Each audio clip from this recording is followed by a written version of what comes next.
واقعه دا ده مختلفو واقعات په دې ذبح البقره کې راغلي دي.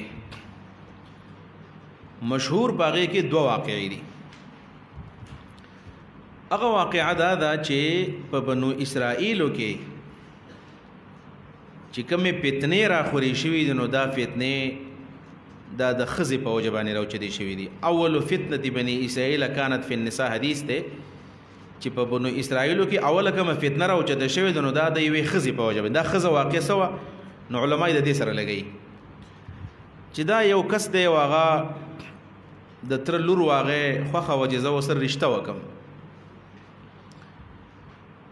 او یو روایت پکې داسې هم پیش کېږي، یو واقعه د اسرائیلیاتو نه چې خیال یې دا و چې یاره د دې تره مال ما ته پاتې شي، تره مې مالداره دی او د مال چې ما ته پاتې شي، وایي دا ترې بوډا شوی و. نو څوک چې د لور سره لګوي چې یاره د دې جنۍ تپوسه کړی و، نو ویې ویل چې یاره دا لور ماله په نکاح باندې راکړه. نو هغه تره ته انکار وکړو چې یاره زه دله په نکاح نشم درکولی، مناسب ورته نه ښکارېدله. نو دا هغې جنۍ د حصول دپاره دا سړی راولګېدو، دا وراره راولګېدو او خپل ترې مړ کو چې بس تره مې لاړو د دنیا نه او د دې جنۍ سره به زه نکاح وکړم. خو د غل په ګیره کې وایي خسي هغه دا وایي چې د کله سړی مړ کو نو بیا یې پټولی نه شو. څه داسې محنت یې وکړو چې هغه ترې راواغستو او د هغه د مقتل نه او د قتل د ځای نه ویوړو او د چا د کور مخې ته په یو کوڅه کې په یو چنه کې واچو. کله چې سبا خلک را پاسېدل، ویې کتل چې دلته لاش پروت دی، لاوارثه لاش دی، دا چا وجلی دی؟ نو دقه ورارو یا نور خلک راغلل په دغه کلیوالو باندې دعوه وکړل چې دا تاسو وجلی دی، ستاسو د کور مخې ته دی. هغوی وایي چې دا خو موږ نه دی، دا بل چا وجلی دلته راوړی دی. مسله جوړه شوله، ویل یو خیار سړی وی چې ګوره د دې نه جګړه جوړېږي، راځئ موسی علیه السلام ته به ووایو چې موسی علیه السلام موږ ته ووایي چې الله په دې کې څه وایي، د الله نه به درخواست وکړي الله به زموږ دا فیصله وکړي او قریبه ده چې ډېره غټه جګړه وشي. موسی علیه السلام له رالل، حضرت موسی علیه السلام الله ته درخواست وکړو چې الله تعالی په بنو اسرائیلو کې ډېره غټه فتنه را روانه ده، د دې حل راوباسه. نو الله رب العالمین ولا حل راویستو چې بس دا خو اسانه طریقه درسې وکړي، غوا لاله کوي، غوا لاله کوي او د دې غوا په یوه حصه باندې دا مړی ووهئ، نو دا مړی به راژوندی شي او خپل قاتل به وښئ. نو په بل چا باندې چې چا دعوه کړې ده نو دا به ختمه شي او اصل قاتل به معلوم شي. د بنو اسرائیلو منځ کې چې کومه فتنه راغلې ده، کم فساد راغلی ده، نو دا فساد به ختم شي. نو هغوی غوا لاله کړله، خو 40 کاله کې کله به ویل رنګ یې څنګه دی، کله به ویل عمر یې څومره دی، کله به ویل کار څه کوي. دا درې تپوسونه یې وکړل او په دې کې 40 کاله ولګېدل او 40 کاله پس غوا یې لاله کړله، په هغه صفتونو باندې موصوفه وه، موصوف بتلک صفات. او د غوا حصې راواغستل او مړی پې ووهو، مړی راژوندی شو، خپل قاتل یې وښودو او د هغې نه پس هغه کم سړی چې وژلی شوی او مقتول هغه واپس مړ شو، خبره ختمه شوله او دغه سړی د میراث نه محروم شو. ځکه شریعت قانون دی چې القاتل لا یرث، قاتل به میراث نشي وړلی. او څوک داسې مو چې دا بوډا سړی چې و، دا بوډا و یو زوی و، نو زوی وله وجلی، د تره زوی وجلی دی چې دا اسیم بوډا دی، بل ورځ به په خپل مرګ باندې مړ شي، نو وارث بني مال به موږ ته پاتې شي. بنابر هر تقدیر که دا د دې ښځې دپاره سړی وجلی دی او که دی د دې مال دپاره وجلی دی، خو دومره خبره حقیقتا دا چې چا سړی وجلی دی، قرآن وایي وَإِذْ قَتَلْتُمْ نَفْسًا فَادَّارَأْتُمْ فِيهَا، دې ځای نه دومره معلومیږي. نور اسرائیلیات دي، هر څه کېدی شي. دا مې د تا نه چوړ بیان کړو. په دې واقعه باندې یو اعتراض راځي. هغه اعتراض دا دی، یو اعتراض خدا دی چې په دې یهودو کې خو اسم ګوساله پرستی و او د غوا عبادت به کو، نو چې د غوا د وهلو په وجه باندې مړی راژوندی شو، نو د توحید عقیده خو نور هم کمزوري شوله په دې کې. هغه دا ده چې دی اسم د سخې عبادت کو او دې ته پکې سزا میلاو شوی وه، خو چې د دې په مخ کې غوا په وجه باندې یو مړی راژوندی شو، دا خو د هغوی عقیده نور هم مضبوطه شوله چې ګورې په غوا کې غټ کمال دی. نو دا خو د توحید عقیده ښه کمزوري کېږي په دې باندې. په دې وجه باندې په دې واقعه باندې دا اعتراض دی چې دا مسله داسې نه ده. یوه او دویم نمبر دا دی چې 40 کاله په منځ کې شوي دي، دا مړی پروت دی. مړی خو چې شپه کله راشي په خلکو باندې وخت نه تېرېږي چې استخخ کو، سلويخ کارا مړ پروت دی نسخه کیږي نه پچا باندې بوج راځي په دې بنیاد باندې دا سنور تحفظات سنور سوالات او اعتراضات دي چې دا غي په بنیاد باندې علما وی چرا دا د غوا واقعه جدا ده او د دې قتل دا واقعه جدا ده خو مثلا دغه د کوم چې ما بیان کړل اوس راځو دی لا چې دا واقعه ده واذ قال موسى لقومه ان الله يأمركم ان تذبحوا بقره الله دا امر کوي چې تاسو غوا لاله کوي او دویم نمبر دا واذ قتلتم نفسا فدارأتم بها دا چې تاسو کله سړی مړ کو بیا په قاتل کې مختلف شوي دا واقعه یو دو کدا دوه دي کدی په واره کې دوه آرا دي د مفسرینو یو رائے دا چې دا یو واقعه ده او څنګه چې ما مخکې بیان کړل په دغه انداز باندې خو سوال لازم چې دا څنګه یو واقعه ده قتل رست شوی دی غوای مخکې لاله کړی دا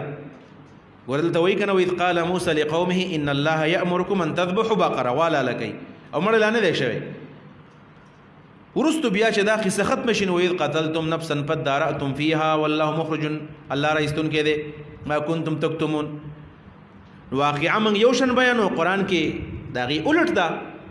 دا اعتراض پر راځي نو جواب دار چې بده کې تقدیم او تاخير دی او تقدیم او تاخير دا بلاغت دی قران کې د بلاغتونو نورم ډیر زیات دي دا څه کې دي چې وی قصه اول سر روسته بیان شي او روسو سره مخ کې بیان شي دا د قران د نور نصوص سره متعارض نه دي او دا د قران د ابلاغ طریقه ده او تقدیم او تاخير د بلاغت خلاف نه دی بلکې عین بلاغت ته څنګه چې موږ په اياک نعبد و اياک نستعين کې ویلو چې تقدیم ما حقه التاخير يفيد الحصر والاختصاص نو دا اعتراض دغه جواب دغه شانی وشو نو دغه شانته دا د بازي مفسرین دغه رائے ده چې هغه ورستونه حصہ اول ده او مخکینه حصہ ورستو ده او واقعي یو ده او سړی چا وجلو او د غوای وېسه راواغستل او مړې پیوه فقل نذربوه ببعض هم دغه معنا ده چې د دې غوا د حصہ راواله مړې پیوه واغې ژوندې شو خپل قاتل یې وخدو او محققین علما وی چې نه دا خبره کمزوري ده دا رائے کمزوري ده صحیح رائے ده چې دا واقع ځان لده او هغه واقع ځان لده د غوا د ذبح واقع جدا ده د غي د مړي سره هیڅ تعلق نشته او د مړي واقع جدا ده د غوا د ذبح سره هیڅ تعلق نشته نو څنګه نشته دوه واقعي سدي دوه واقعي د قشان دي چې کله یو راولګېدو تر یا د تر زوی مړکو او داغه قاتل نه معلومېدو نو الله تعالی سوی و اذ قتلتم نفسا فدارأتم فيها والله مخرج ما كنتم تكتمون فقل نضربوه ببعضها دومره واقع ده الله وی موسی علیہ الصلوۃ والسلام ته ویلو چې دې وکي د مړی د ایوه سره والی او دا مړی به بیرته وای ان الله سره راواله او دا سر ول پیو را ژوندې بشي دا څنګه بس الله تعالی کوله د غشانی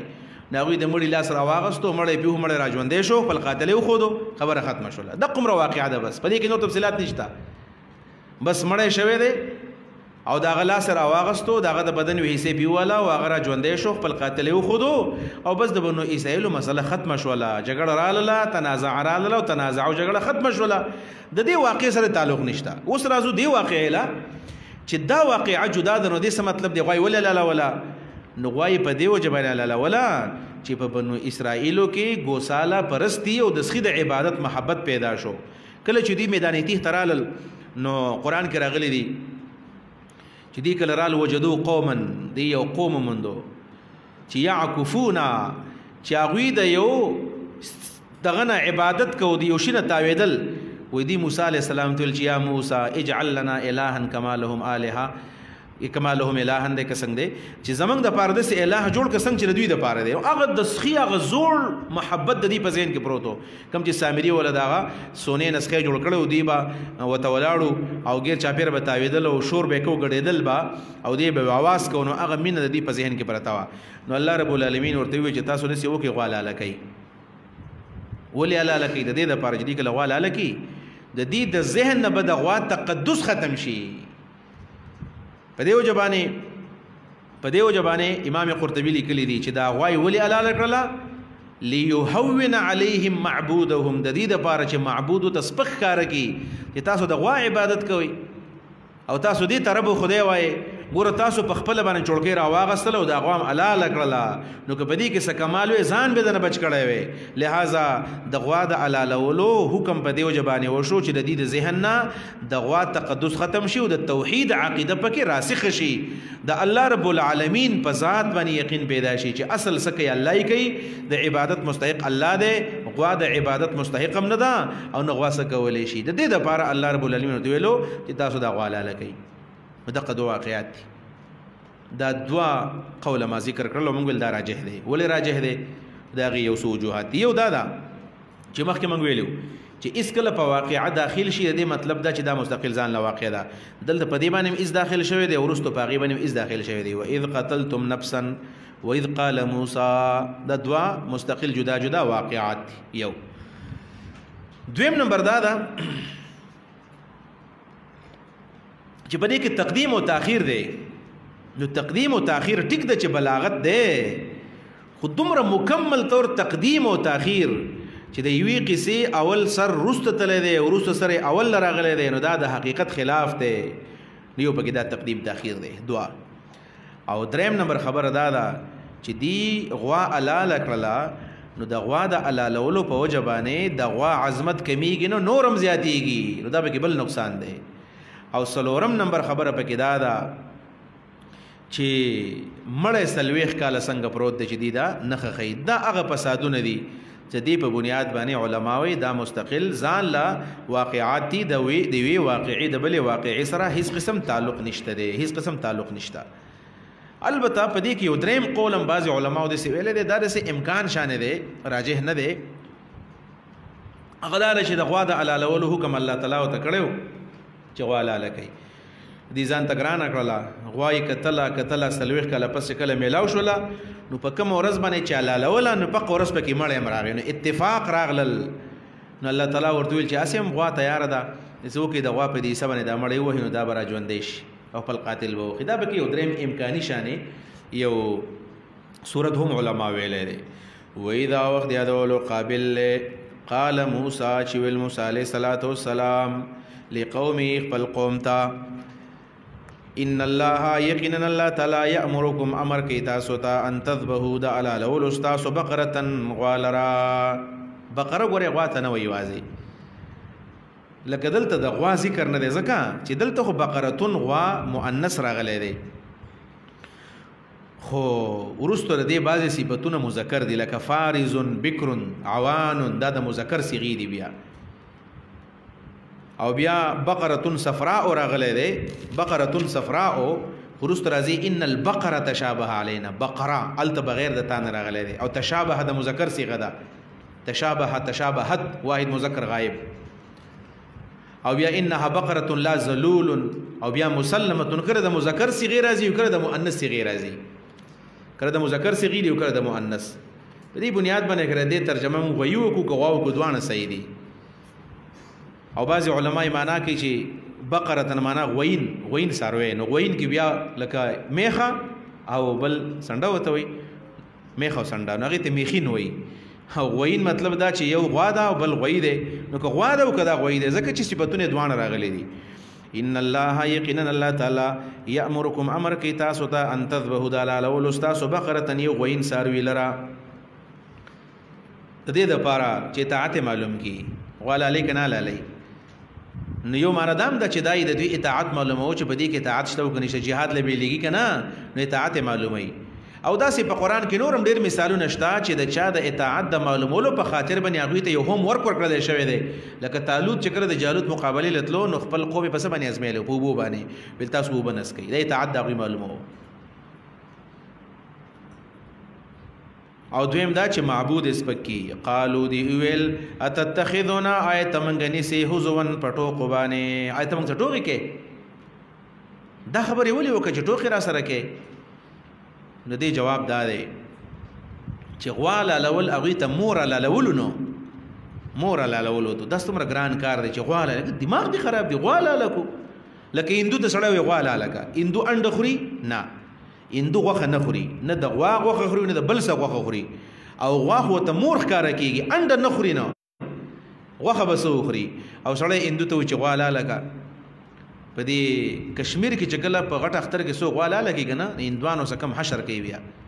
روډونی راکاږي په هندستان کې څوک وانی شل راولي الته په دې ځمانه کله چې متحده هندستان مولانا مودودی رحم الله یو خبره کړې و چې د هندستان مسلمان به ال کامل مسلمان جوړیږي ال به ایمان د سي قابل قبول چې داغه د غوانه قرباني چیرته وږي د غوانه قرباني دا نشو کولای چا په هندستان کې غواله اول چیرته کېږي شي قالو دی ویل اتتخذنا هوزوای تمنګنی سي پټو کو سره دینه معلومه دا شو چې عالم بټوقی نه کوي یو مزاح د بل ټوقی دی کې پرخ دی استهزاء او مزاح او دارنګي سخریا او مسخره پاږي کې ما فرقونه تاسو ته کړو مزاح بکې وردا او مسخره نه کوي چې ټولې خبرې بس د خنداري بجلیګر مولوی سیب دی الله وبخي واغه د دین د خدمت په ځای باندې دغه د خندا خدمتونه کړی دي ټول یعنی د بجلیګر مولوی سیب زره سي دا نو کوم چې دغه شخصیت مجروح کومه خدا سي علمي خدمات ما ته نه دي معلوم چې هغه علمي خدمات چیرته کړی ودغه د خندا خبرې ټولې په یو ځکه د خندا خبرې بل ځکه یو تقریر داسې نشته لري چې باغې خلک په ډق ډق نه خندولي او ران غني خبرې به نه کړي کله د خزو ران ران صفاتونه کول کله د سړو کله سو او کنزلی بے غیرتو خزه پروخ دا خبرې به کولې دا قصې دا خبرې د دین دی مولانا عبدالقدوس ایبو حفظه الله تعالی زمنګ استاد دی ژوندې دی نن لا دا غوی اپریشن هم دی نو درخواست هم کړو چې طالبان دعا وته وکړي الله تعالی ول صحت ورکړي د خپل مسلې و د ملا اپریشن دی نو هغه په دې ځکه چې جلالین چې موږ وایو نو دا خبره موږ ته کړې و چې موسی علیہ السلام ته خلکو چې تمنګ بس ټوغي کې دا ولې ځکه چې ګوره پیغمبر به ټوغي د چا سره نه کوي او عالمان د پیغمبرانو وارثان د ټوغي باندې کوي د چا سره دین به سم بیانای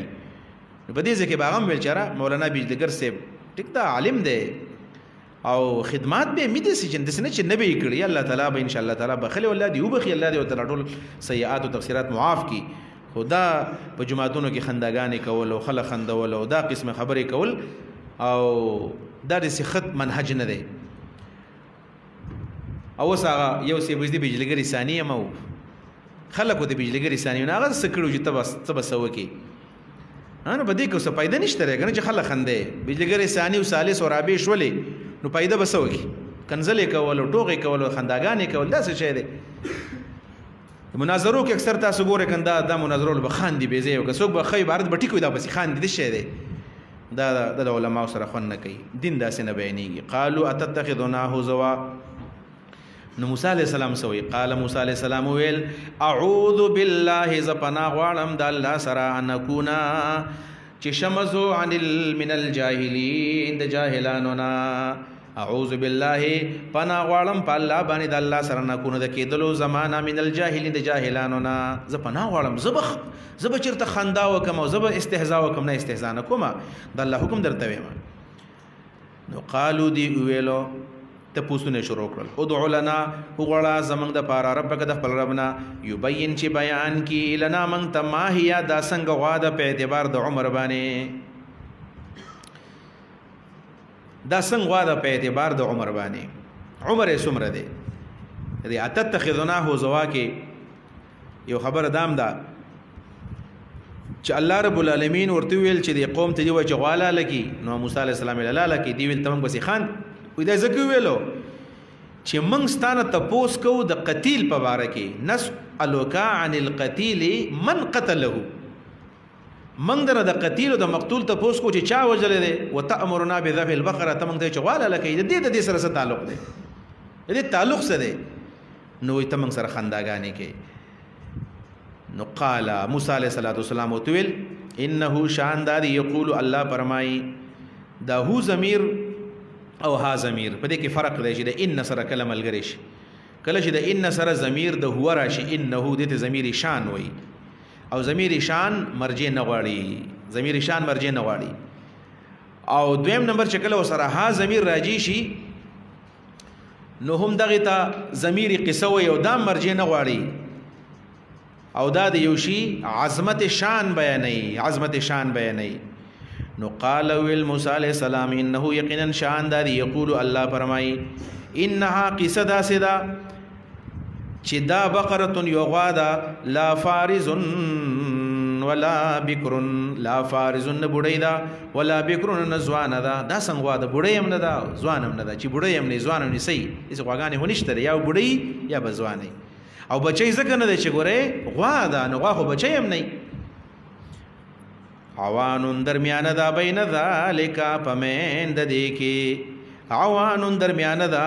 بین ذالک پمین د فارز او د بکر کې د فارز او د بکر پمینس کې درمیانه ده عوان کې و متحرک او ما قبل تی مفتوح الف نه بدل شوی جواب معلوم دي چاته مدا اته شرطونه پکې دي کنه د مدې زائدې نه به مخ کې نه نو کوو نو بیا خو د دې دا چې بیا جوړ کې نو بیا خورانيږي و متحرک او ما قبل تی مفتوح الف کې عن جوړ شي نو بیا د الف او د نون مېس کې التقاء ساکنین راځي بیا به عن جوړیږي نو بیا به د کلمې بیخکنی کیږي لہذا د شرط مطابق و متحرک او ما قبل تی مفتوح الف بدل شوی نه ده ففعلوا وکما اکار تؤمرون چې تاسو دغه حکم کیږي د عمر بارک تاسو کو عمر څنګه ده سمره عمر ده سو کالو دا ویل بډای هم نه دا ځوان هم نه دا نو اوس به دې غوا ګوري چې نه بډای او نه ځواني نو ګرځي وا د اوس باندې پیسار په پخپو کې او دنیا کې بغرزي او دا پیدا نشي بیا قالو دی ویل ادعو لنا اوغلا زمنګ د پار ربک د خپل ربنا یبین چې بیان کله نه منګ د مالونو هرنګ څنګه ده رنګ څنګه ده قال اویل موسی علیہ السلام انه شان ده انها بقره یقینا دا غوا دا صفراء او تک زیړه دا صفراء زیړه اصفر او صفراء حسن بصری معنا کړل دا صفراء او معنا سودا او تک تور دا خدا معنا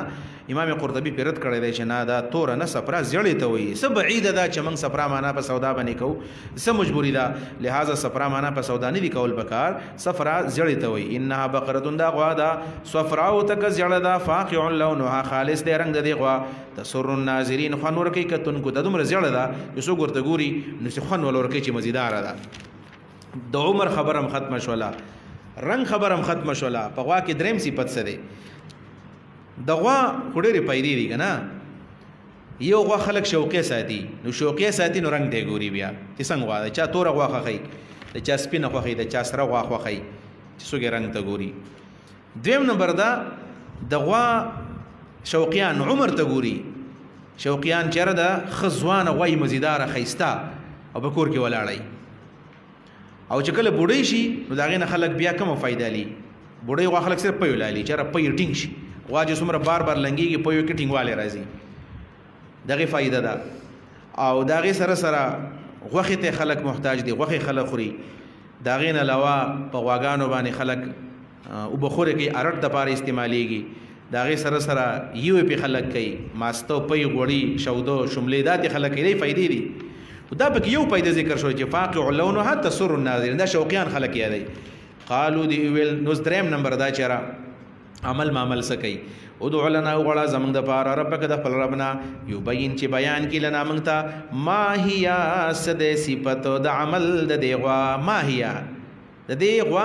د عمل صفت سده ان البقره یقینا دا غوی تشابه علینا ګران شو مونږ ته دا معنی هم صحیح ده ان البقره یقینا دا غوا تشابه مشتبه شو علینا په مونږ باندې دا ګران شو دا بسنګ چل کو مونږه دا زرنګ د سې دی او عمر د سې دی او دا مشتبه ولا و ان بشک منګ ان شاء الله وکلا اوختلا لمحتدون الا لبیکو لمحتدون الا لون کیو و ان بشک منګ ان شاء الله وکلا اوختلا لمحتدون رسیدون کیو خپل مقصود تا نو دا ان شاء الله ورته وایو نو ان شاء الله په جوانی سلويخ کاله کې او اومندلې شولا ابن عباس وی کدی کوم غواله لکړې وي چې الله ورته غواله لکې په دغه ټیم کې کوم غوا ولاړې لکړې وي مقصود پوره کېدو لکن شددوا فشدد الله عليهم دوی سختی وکړه نو الله تعالی په دې باندې سخت کړه ګران کړه او د ان شاء الله په جوانی پیداوش نبی علیہ الصلوۃ والسلام فرمایي ان لم یقولوا ان شاء الله کې ان شاء الله نه ویلې د ابد پورې او د همیشوالي د مرګ پورې د قیامت پورې بدی د غوا مندلې نه وي قال موسی علیہ السلام ویل انه شانداری یقول الله فرمای انها بقره دا یو غوادا لا ذلول سټه نه دی اړولې شوی سټه نه دی اړولې شي ذلول غیر مذلل ده لا ذلول معنی غیر مذلل سټ په جغ باندې اوړي اول خو غوا داسې ګرځي خو اوچته خو چې سټ غوجغ پکې نو سټ یې ښکته واړولی شي مطلب دې ته موږ څه وایو جوتی ورته ویلې کېږي لا ذلول معنا وکړه چې جوتی نه ده مطلب سټ نه دی اړولی شوی لا ذلول جوتی غوا نه ده چې سټ یې اړولی شوی په جغ باندې تثیر الارض معنا لا تثیر الارض زمکم نه اړی لا ذلول جوتی نه ده تثیر الارض لا تثیر الارض زمکه ګوره اړیم نو دا یو هم نه کوي ولا تثیر الارض یو هم نه کوي او دریم ولا تسقل حرس نه وبکي فصل لرا فصلم نه وبکي حرس یعنی پټی نه وبکي ارټیم نه رانه جوتیم نه دا د یوې د پارم نه دا او ارټیم نه دا مسلمتن پاک د عیبنا یا مسلمتن دا معنا دا مسلمت من العمل دا عمل نه روغ دا اس کار نه کوي ما هي عمل څه ده اس کار نشته دې معنا شو اس صرف خوراک کوي بس صرف خوراک بکي کار مار پیسوک نه کوي او یا مسلمت دا معنا ده چې ګوره تاسو خو د خپو ته پوسونو کو مسلمت القوائم مسلمت الاذن مسلمت الذنب مسلمت الاعین ها غوګونه سترګې لکۍ خپې ارسي ګوره برابر دي ګوره مسلمت دا معنا ده او یا دا مسلمت دا معنا ده چې مسلمت لا شیت فیها دا لا شیت فیها دا مسلمت بیان ده مسلمت روغه ده د داغ نه لا شیت فیها داغ پکې نشته بل انته زړه د تور سپین داغ پکې نشته لا شیت فیها نشته س داغ پدې کې نشته س عیب پدې کې شیت ویلې کېږي ستا شیت ویلې کېږي اشیت یا الوشو وشو ست ویلې کېږي د یو رنگ د بل سره مخالطه اللون یو رنگ سره بل نه ملاو شوی دای معنا ده لا شیت فیها سعیب پکې نشته یا سره رنگ پکې بل نشته قالو دی ویل الان جئت بالحق واستی پورا بیان وکړو الان واسجئت ودی کو بالحق کامل بیان راتل دی وکړل حق ته فذبحوها الا لکړه دا غوا ورستو مکمل بیان نا وما کادو نو دی يفعلون چې دا کار کړي وي وما کادو نو دی يفعلون چې دا کار کړي وي د بیان نمخ کې دا کار نشو کوله او د بیان نه پس دا کار وکړو ولی نشو کوله یا خدا و چې ما کادو يفعلون قریبا نه و چې دا کار کړي وي ولې وکړو خوف الفزیها شرم د وجنه چې خلک وچی بنو اسرائیل غواله نه کړل وسم ضرب المثل ګرځیدل دی وسم د بنو اسرائیل غوا دې جوړ کړی دا وسم ضرب المثل وګرځیدو او یو ما کادو يفعلون دا معنا هم دا وما کادو يفعلون قریبا نه و چې دا غواله لکړی وی لغلاء ثمنها قیمت ډیر زیاتو ودای پیدا څنګه کړل د سغوا په دنیا کې نشته د سغوا په دنیا کې نشته دی نو دا د اسمان نه لاره غورځول په ان شاء الله به نه الله ذکر یو کو کنه ان شاء الله یو وایو فذكروني اذكركم چې ان شاء الله یو وایو نو الله رب العالمین د اسمان نه بس یعنی په کون په کلمه باندې الله را پیدا کړل دا سیده او دویمه دا چې دا ګرځیدل په دې سلويخ کال کې په دې سلويخ کال کې ولدار سی وشول چې وګړی وا او هغه بډای یو بچیو پسمرګي بچی شوی پسمرګي پیژنې کنه چې خاون مرشي او داغه د مرګ نورستو الله ول بچی ورکی نو د دې خزه چوانو د الکه چې کله پیدا شو زوی چې بل واده نشم کوله دې الک ته کنتون وکما کنتون پیژنې بل واده بنه کوما دې چې کله کنتون شروع کو نو ول د دې سشی بل نو او د دې خپل خاون او تصرف یو غوا پاتې شوی دا یو غوا او د قیو زوی دی یو غوا د بډای او بډای خروسته ده خو خزه دا ایو زوی دی او دا بډای سار روزي د ماخام بودا غیاګانې کوي او د شیخ چلی پشانې دا خیال چې دا غوا به غټه بشي دا غیب بیا بچي وشي دا غیب نور بچي وشي شملې به خرڅو کوچ به خرڅو وړي به خرڅو ماسته به خرڅو زمکه به پیوالو کور بوله جوړ کما ازویل به واده وکما سبق په پیوې ما هغه ټول حساب کتاب وکنه هغه شیخ چلی ویل چرته انډه پیدا کړی وي چې دا انډه دا بچرګه تکې دما بچرګه تکې دما بچي براو باسي هغه بچي ډېری غټ بشي اب غټ شي بیا به دا خرڅ کم پاغي باندې بیا ځان له یو سخی والما سخی به پیوالم غټه بشي غوا به جوړ شي غوا به لنګ شي نو بیا به سه وکما چې هغه غوا به خرڅ کم پاغي باندې ځان له می خوالما او میخه چې بیا غټ شي بچي بیا به خرڅ کم او دا غینه پس بیا د سه وکما مال بوالما مال به میډیر شي بیا به دا غینه پزان له کور جوړ کما چې کور می کله جوړ کو نو بیا به دا غینه پزان له واده وکما واده چې کله وکما بیا الله تعالی له بچی راکی بچو مې غټ شي هغې له بیا ودونه وکړم هغې له الله بچیو کې زما نصیب وشي زه بیا ناست یم او مال او جیداد به مې یو دا بچیان نصیب راځي زما نو پیسې غواړي زه به ورته کوم چې خوښ شي دغه بچو بس هغه انډو لیته ورکړل د هغې ماتې کړي دي نو بس یوه ها او هغه مسخاوه هم ختمه شوله هغه انډې هم ته لاړلې نو دا بوډۍ دا سوی چېره دا غوا به غټومه او زما دې بچي ته به الله تعالی ډېر مال ورکړي په دې طریقه باندې بچي به خدمت وکړم دقه غوا چې کوم ونه په دې صفات باندې موصوفه وه نه پې کار کو دغه شان رنګ اتفاق داو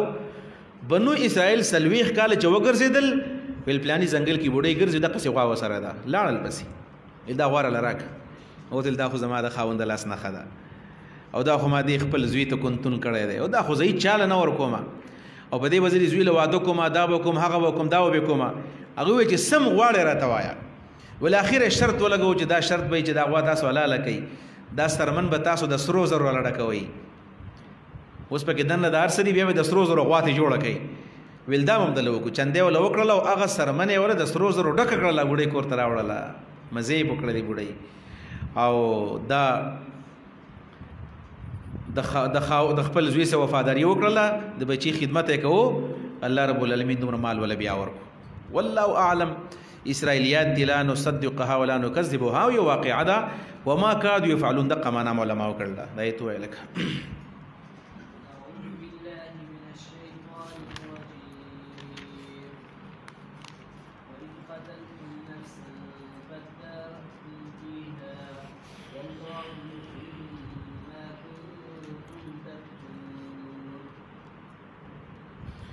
وَإِذْ قَتَلْتُمْ دا وسغه بل واقع ده چې بنو اسرائیلو کې سړی وجلې شوی دی وَإِذَا وَقْتِ یادولو قابل قتلتم چې تاسو مړ کو نفس یو انسان مړ کو فدارأتم اصل کې دی تدارأتم دا علم الصرف ولا چې کوم دی هغوی د ثلاثي مزیدون په بابونه عام طور باندې 12 بابونه دي که نه 12 بابونه او دغه المصرف ولا 14 بابونه ذکر کړی دي نو 14 خو نه دي 12 دي نو هغه یو چل کړی دی دا باب افعل او باب افعل دی به کې زیات کړی دي او دا افعل او افعل مستقل بابونه نه دا د اصل کې د تفاعل او د تفاعل نه جوړ شوی دي د تفاعل او د تفاعل نه نو هغه چې فا کلمه کله د تفاعل او د تفاعل پلان حروفي ثا دا توا دا دال دی وغیره وغیره نو هغه تا د تفاعل او تا د تفاعل ورته هغه حرف جوړ شي او بیا به د هغې ادغام وشي او په ابتدا کې به حمزه وسلې راوړلی شي دا په اصل کې تدارأتم دی نو بیا تا د تفاعل او تدال شو تدارأشم شو نو د ادغام دپاره خو شرط ما قبل به ساکینی نو اول حرف دال ساکین او دویم متحرک نو ابتدا په ساکین خو نه کېږي نو حمزه ولا راغله ادارأتم دی جوړ شو نو فدارأتم نو تاسو اختلاف کو فیها پدې کې معنی د سرتم مختلفین والله الله تعالی مخرج رایستون کې ما د هغه قاتل کنتم تکتمون چې تاسو پټو الله قاتل راويستو وقلنا نو موږ ویل اضربوه وهي دا سړی به بعضها په بعضه سره دې سړی باندې یو کس ته دو ضمایر راجع شول مقتول سړی دی اضربوه کې ته ضمیر د مذکر راجع شو به بعضها کې ته ضمیر د مؤنث راجع شنو دا ولی نو که واقعي وای نو بیا خو اسانه ده اضربوه کې هو ضمیر د سړی ته راجع دی او ها ضمیر غوا ته راجع دی نو بیا خبر اسانه ده اضربوه وهي دا مړی به بعضها په بعضه سره دی غوا باندې په یوې سره دی غوا باندې مونږ دا معنا خو مرجوحه ده راجحه معنا ده چې قصې جدا دي بیا به داسې وایو اضربوه دا هو ضمیر هم دی مړی ته راجع دی او دا ها ضمیر هم دی مړی ته راجع دی هو ضمیر و تراجع دی په اعتبار د میت باندې او ها ضمیر و تراجع دی په اعتبار د څه باندې د نفس مؤنث سماعي دی نو دا مقتول نفس هم دی او میت هم دی یو خبر بل یاد کړئ د عوامل اسم دا دغه نه ورځي د جنازې ول نه ورځي او موږ ورته داسې ګرانو کو چې کله غټ مړی نو ویې چې اللهم اغفر لحینا و میتنا و شاهدنا و غایبنا داسې به ورته وي او چې کله الکی او نابالغي بیا به وي چې اللهم اجعله لنا او چې کله جنینو اللهم اجعلها لنا دا به ورته وي نو خلک یو دعا نشي یادولی موږ ورته درې یادو نو بس عوامي سه جنازې نه کوي په دې وجه باندې دا حالنا او هولنا ته بکی ساجت نشته حالنا هولنا یو شی دی او نه پکې دا د لحاظ المیت او لحاظه المیت هم پکې نشته په هغه نیت کې هم خلک وایي چې مړه مذکر بیا به هذا المیت وي او چې کله ښځه نو بیا به هذه المیت وي میت په خپله مذکر دی که نه دا کم چې پروت دی دا میت دی نو که دا ښځه هم میت ورته وایي او که سړی دی میت دی نو چې میت دی لحاظه بس ټول د مذکر اللهم اجعله لنا پوره دی بس ټول یو پوره دی حالنا هولنا دا پکې ضرورت نشته البته که وشو څه ګناه نشته دی خو د عامو خلکو ته ډېره ګرانه شوې ده نو هغه بیا د جنازې نه کوي دا دعاګانې ویل ګران دي بس دقه الله ورته چې ضمیر راجع کړی ما ورته ولې راجع کوو په دې وجه باندې موږ دعاګانې کوو که نه کله ښځه مړی اللهم اغفر له وارحمه اللهم اغفر لها وارحمها نو دې ته هم پکې فرق نشته ټول هو وایه خیر دی دا مولیان چې کله بیا لاړ شي دغه له چې څوک پوهېږي خو زه ضمیر پېژني خو چې دا نه پوهېږي کله ورته مذکر راجع کړي کله ته مؤنث راجع کړي وارو بار دې خطا وي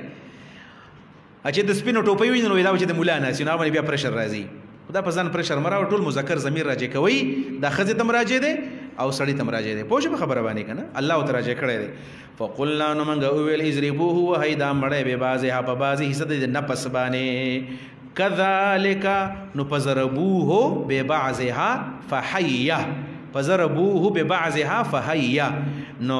چې کله هغې په بعضې حصه باندې وهو ژوندی شو الله وی کذالک دغه شان یحیی الله الله ژوندي کوي الموتى مړو لره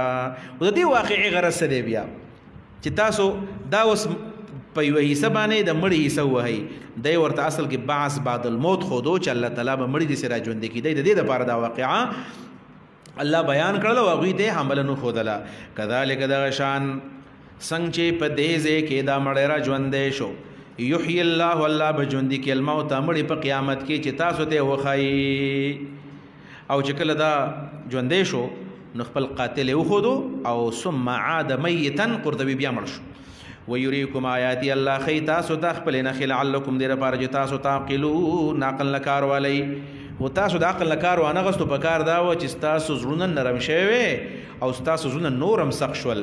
نو ثم بیا قصد قلوبکم سخت شول ستاسو زړونه ستاسو سخت شول د دې قلوبکم نه یا مرادو د مقتول وارثان دي چې لکه د مقتول وارثانو ته ویلو چې ستاسو له پکار دا وه چې ستاسو نورم تقوا زیاته شوې وې ګوره پلار یا ورور دله را ژوندی شو او بیا هم تاسو هغه شانې سخت یئ او یا د ټول بنو اسرائیل مراد دي ثم قصد قلوبکم بیا سخت شول ستاسو زړونه من بعد ذلک وروسته د دې واقعینا فهي کالحجارة نو ستاسو دا زړونه د کاڼو په شانې دي فهي نو دا زړونه ستاسو کالحجارة د کاڼو په شانتې دي یعنی ستاسو دا زړونه سخت دي په شانتې د کاڼو او اشد قسوة یا زیات دي په سخوالي کې او اشد یا سخت دي او زیات دي قسوة په سخوالي کې وستاسو دا زړونه د کاڼو په شانې سخت دي بلکې د کاڼو هم سخت شوي دي د کاڼو سره تشبیه ولې ورکړلی شوله یعنی قلوبکم کالحجاره قلوب مشبه او حجاره مشبه به وجه د شی به څه ده هغه دا ده چې څنګه زړونه سخت کاڼي سخت دي د دې نه اوبه راوځي د دې نه خوله راوځي د دې نه مار لړم راوځي نه دي بل شی راوځي کلک دي نو ستاسو په زړونو کې هم کلکوالی د انابت دی نه چېرته ستاسو زړونه نرم شول نه چېرته ستاسو سترګو نه اوښکې راللې نه چېرته تاسو وژړل نو دا معنا ده په عدم انابت کې په عدم حس کې څنګه چې کاڼی بې حس دی ستاسو زړونه په عدم انابت کې داسې دي لکه بې حسه دی مطلب دی اوس الله رب العالمین چې د کاڼو نه سخت دي نو دی ولي ویل د کاڼو نه سخت ولې دي د کاڼو نه سخت څه شی دی اوسپنه د کاڼو نه سخته ده فولاد دا د کاڼو نه سخت دي وغیره وغیره نو د کاڼو نه وایي سخت ځکه دي په کاڼو کې هم بعضې صفتونه شته کم دي یو وان من الحجاره بېشکه بعضې کاڼي لما هغه دي یتفجرو چې په شړ باندې بیږي منهو د هغې نه الانهارو ولیو نیرونه بعضې داسې کاڼي دي په شړ باندې د هغې نه اوبه بیږي تاسو به داسې کاڼي لیدلي دا کمراټ ته چې سړی کله لاړ شي یا تاسو دغه ته تللی دي هنزا ته تللی هنزا ته او دغه هم کتلی دا بل مشهور چې د دغه کې به دی بالاکوټ کې چې کوم سیند راغلی دی څه ورته وایي هغې ته دریای کنهار هغه بر ځای نه چې راغلی دی هغه ډیم دی ورسره معنی هېرېږي بهر تقدیر جی ها خو دا څومره چې تاسو سیندونه ګورئ که نه د دې اوریجن منبع چې دا کاڼي اکثر د دې کاڼو د منځ نه راوځي یا عام در باندې په دې سپرلی کې به تاسو ګورئ د کمرو د یخ نه اوبه روانې ستا نو یو دا یو ان منها بشک بعضې د کاڼونه لما هغه دي یتفجرو چې را بهیږي په تیز باندې په شړ باندې منه د هغې نه الانهارو نهرونه د دې نه مراد داسې دي چې بعضې زړونه داسې شته دی بعضې زړونه داسې دي چې داسې الله ته متوجه دي که نه چې هغه ټول عمر جاړي داسې یو سړی ما لیدلی دی په خپل عمر کې یو سړی مولانا عجب خان نوم یو د مردان د تفهیم القرآن ته مخامخ په بغداد کې اوسېدو اوس وفات دی د مولانا گوهر رحمان رحمه الله ړومبي د دورې حدیث شاګردانو مولانا عجب خان صاحب د مولانا عجب خان موږ یو ځای کې موږ بغداد کې په یو جومات کې اوسېدو بابل جومات کې هغه امام دا کلی و یاره د هغه داسې درس ما نه و اورېدلی چې هغه پکې نه جړل د هغه د جمعې داسې خطبه نه و چې هغه پکې نه جړل تنظیم اسلامي کې و ډاکټر اسرار په تنظیم کې بیا وروستو اخر عمر پورې موږ یو وخت کې تلي وو جمعیت الباربیه دپاره ته موږ ویل ته دې جومات کې موږ اعلان وکړه چې خلک موږ له چنده راکړي نو هغه په ژړا شو ایسته جړلې مو خدای پاک دې بوډا ته اوس موږ څه ویلي دی او په ژړا شو وایي ستاسو پروفیسر ابراهیم خو ویل موږ ویل جماعت اسلامي نه ایستلي یو موږ یې خو ایستلي یو د جماعت اسلامي نه و دا تنظیم ته تلي نو په دې وجه باندې هغه بیا شاید په وخت کې پروفیسر ابراهیم به امیر ولوس لري کړي وو نو دا مولانا عجب خان صاحب چې نو دا په هر تقریر کې جوړل هر تقریر کې داسې خلک نورم شته ډېر موږ باندې لیدلي چې هغه بس هر وخت کې جاړي درس کې چکینم جاړي تقریر تم جاړي اسیم چې ناسي جاړي خسي پد دي چې بچا کې الله پیدا کی د الله د یې نه جړاګانی کوي یو دې زرونه دي دویم وان منها بشک بعض د زرونه لما اغدي يشقق چې وچوي يشقق يتشقق د اصل کې چې وچوي دا ويخرج منه الماء راوزي دا غنوبو نو دویم نمبر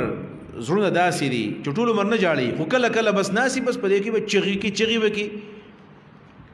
بس دا ورته آخرت ور یاد شي سخ به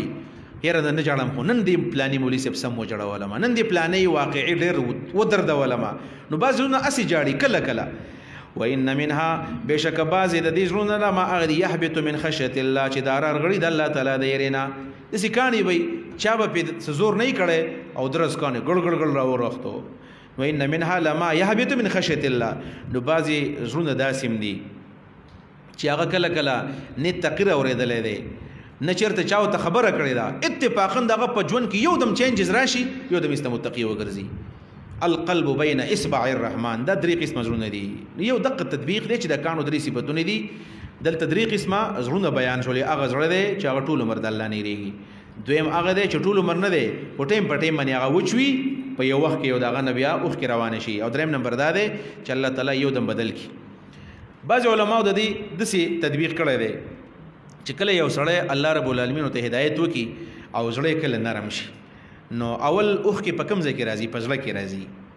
اوښکې اول هغه بیا د درد اوښکې نه په دې وجه باندې په دې فقه کې به تاسو دا مسله ویلي چې کومه جنۍ ده باقي یملکو عینیه وي منافق د خپلو سترګو ډېر غټ مالکي سټې مغواړي پاټې م جړلی شي او سټې مغواړي پاټې م باندې بندېدی شي اول اوښکې په زړه کې راځي نو دا شو ان من الحجارة لما يتفجر منه الانهار زړه باندې بس غم راشي دا زړه جاړي بیا وان منها لما يشقق بعضې داسې هغه وچوي نو چې وچوي نو بار ته دغه راشي دا اوښکې راشي د دې نه مراد دا چې بیا سترګو کې پیدا شي چې وچوي نو اوبه راښکاره شي سترګو کې اوبه راشي خلک وایي رڼې رڼې اوښکې په دې سترګو کې لاړلې راړلې او دریم نمبر څه دی وان منها لما یحبط رغړي نو هغه دی چې کله دا اوښکې زیاتېږي شړ په دې مخ باندې ښکته راشي ستا دقه درې کیفیتونه دي دا سړی هم ښه دی چې سترګې نه جاړي خو زړه یې جاړي دا په دې اول نمبر کې راغی دویم دا چې زړه هم جاړي او په سترګو کې اوښکې هم ګرځي راګرځي دا هم ښه دی ځکه سترګې ډکې شوي دي او دریم دا چې وان منها لما یحبط داسې جاړي چې د هغه په دې مخ دا اوښکې روانې دي دا الله تعالی ته ډېرې زیاتې ګرانې دي دوه سترګې الله رب العالمین په اور باندې حرامې کړي دي عینان احرزهم الله تعالی علی النار دوه سترګې الله په اور باندې حرامې کړي دي ساتلې دي عین بکت من خشیة الله یو هغه سترګه ده چې د الله د یېرې نه وجاړي وعین باتت تحرس فی سبیل الله یو هغه سترګه چې د الله په لار کې جهاد وکړي پیره وکړي چېرته دا د الله تعالی ته ډېرې زیاتې ګرانې دي که دا پیره په ټریننګ کې کړې ده او که په جهاد کې کړې ده خو د الله په لار کې پیره کول دا ډېر لوی عبادت دی موقف ساعة حدیث کې راځي که نه موقف ساعة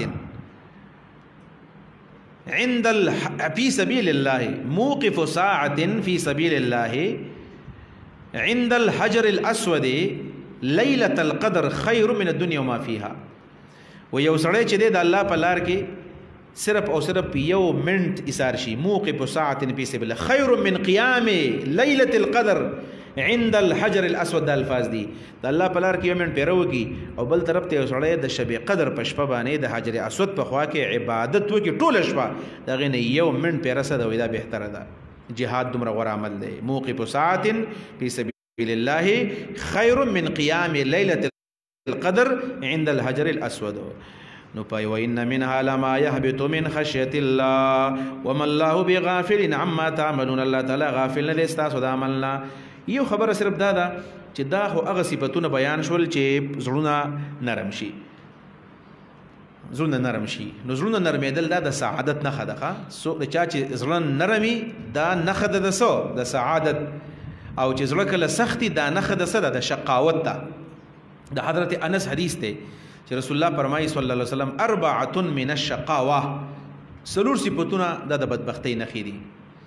بچا کې سلور صفته دا بدبخت لري. کم نمبر 1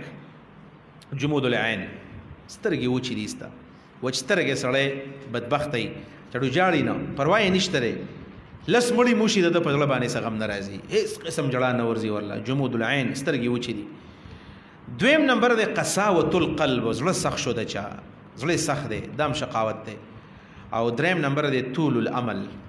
وګدوګ امیدونه دا بکم دا بدبختی ده طول العمل. او سلورم نمبر دی پسې چې الحرص علی الدنیا، د دنیا سره مینه کول چې ټول عمر په دنیا پسې روان دی.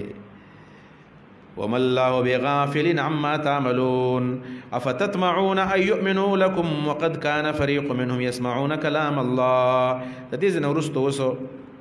دا پنځه فرقې ذکر کیږي. پنځه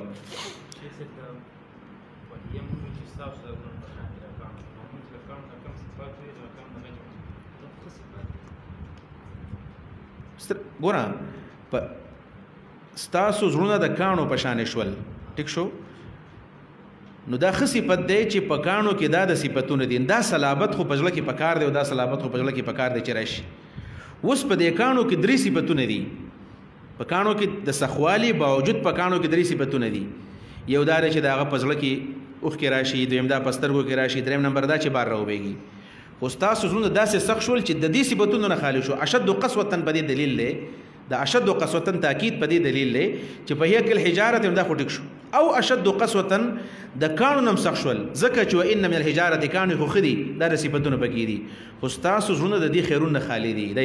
مطلب دی اشد قسوة، ټیک شو. دا پنځه ډلې ذکر کیږي په دې ځای کې. دا یو به وایو بیا ټیم پوره دی. د دې ځای نه پنځه ډلې ذکر کیږي. کمی نمبر 1 محرفین چې دا څه کوي؟ تحریف کوي. دسې یهودو چې هغوی به تحریف کوو په آسماني کتاب کې، یوه ډله دا ده. ثم یحرفونه من بعد ما عقلوه. دویم نمبر دا ده چې منافقان کم دی، واذا لقوا الذین آمنوا قالوا آمنا، دوه ډلې شولې. دریم نمبر امیان مو ته امیان وایو، ومنهم امیون، امیان مقلدین وته سوکې سوکې ته امیان وایي. درې شو. سلورم نمبر دی، سلورم نمبر بیا دی وي فویل للذین یکتبون الکتاب بأیدیهم. دا محرفین دي. خو فرق دا دی په دې اوله فرقه کې تحریف د معناو او په دې دویمه ډله کې تحریف د لفظ دی. نو هغه محرفین فی المعنى او دا محرفین فی اللفظ. سلور شو. او پنځم نمبر بیا دا دی وقالوا لن تمسنا النار الا ایاما معدودا. دا په اصل کې څوک دي؟ مختصین لانفسهم الجنه. هغه خلک چې د ځان د پاره جنت خاص کوو. نو پنځه ډلې به ذکر شي. دا یو ډله دوه به وایو. افتطمعون، نبی علیہ الصلوۃ والسلام ته الله تعالی داسې وایي چې دعوت کار کوه او داسې امید مه ساته دا ټول خلک به ټیک شي. کله کله دا خلک به څنګه ټیک شي؟ ټول خلک نه ټیک کېږي. ډېر خلک به نافرمانه، لږ خلک به صحیح. د کامیابی معیار کثرت نه دی چې پلانې خلک ډېر دي نو دا کامیاب دي. نه جی نه. جنرل پرویز مشرف صاحب با چې کله دغه دا چیف اف دی آرمی سټاف هم صدر پاکستان هم دوه دی وسره وي. نو هغه به ویل چې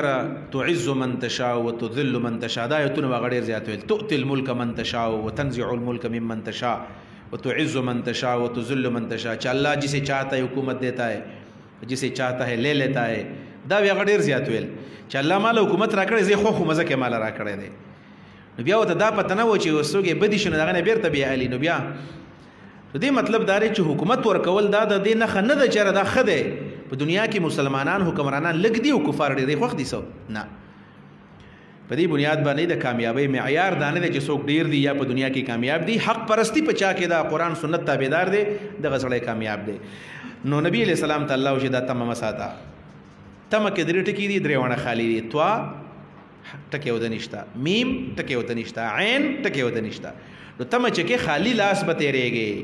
افتطمعون آیات سو تملری ایؤمنو لکم چې دی با خبرو منی تاسو، او تاسو خبرو منی اعتماد په تاسو وکي، ایمان نه پس لام راغي وسوق په تاسو به یقین وکي. ایؤمنو لکم چې دی به یقین وکي تاسو په خبره باندې، خبره بس تاسو منی. لکم انا لاجل قولکم لاجل کلامکم. وقد كان فريق یقینا دی وډل منهم بدوی کې، منهم په دې موجوده خلقو کې. وقد كان فريق يقين اشتا يودلا منهم بدي موجوده وكي يسمعون كلام الله، اورد الله كلام، الله كلام، الله كلام سدي ود الله تعالى كلام ده هي قران وبل تورات دينو، تورات يخبلوا او قران كريم. يسمعون كلام الله، اورد الله تعالى كلام. ظاهر دار دینه قران مراد ده، زکه چې دی به د قران کریم تحریف کوو چې دا مقصد د دین نه دی، زکه چې په تورات کې دا خبره ده سیوا دا ظاهره ده. اگر چې دا بل معنا هم صحیح کې دي شي، د دې مراد تورات شي چې تورات به بدلو، هغه دا د تورات بعضي آیتونه به بدلو چې د مقصد دا دی او دا نه دی. نو معنی دوانه صحیح دي، خو راجح معنا د قران کریم دا او کلام الله هر آسمانی کتاب ته ویل کېږي. يسمعون كلام الله، اورد الله تعالی کلام. ثم يحرفونه، او بیا تحریف کوي په دې کتاب کې. ثم يحرفونه، بیا بدلوي دا کلام. ثم يحرفونه، بیا بدلوي دا کلام، تحریف کوي پس کې په معنا کې. ثم يحرفونه، بیا تحریف کوي د دې کلام په دې کلام کې، یعنی معنا بدلی. ثم يحرفونه، بیا تحریف کوي په دې کلام د الله تعالی کې. کلا من بعد ما ورست لاغینا عقلوه، چې خب پوه شول داغي په مراد او په معنا باندې، که په معنا به پویو قصدن عمدن به ولا بدلو. یو خدا دې معلومه دا شو ګور من بعد ما قلوه به کې شرط دی. یو سړی ترجمه غلطه وکړه خو د ته پته نه دی چې صحیح ده. نو ګناګار دار چې احتیاط ونه کو، خو ان شاء الله تعالی نور به دسه غټه ګنا نه وي.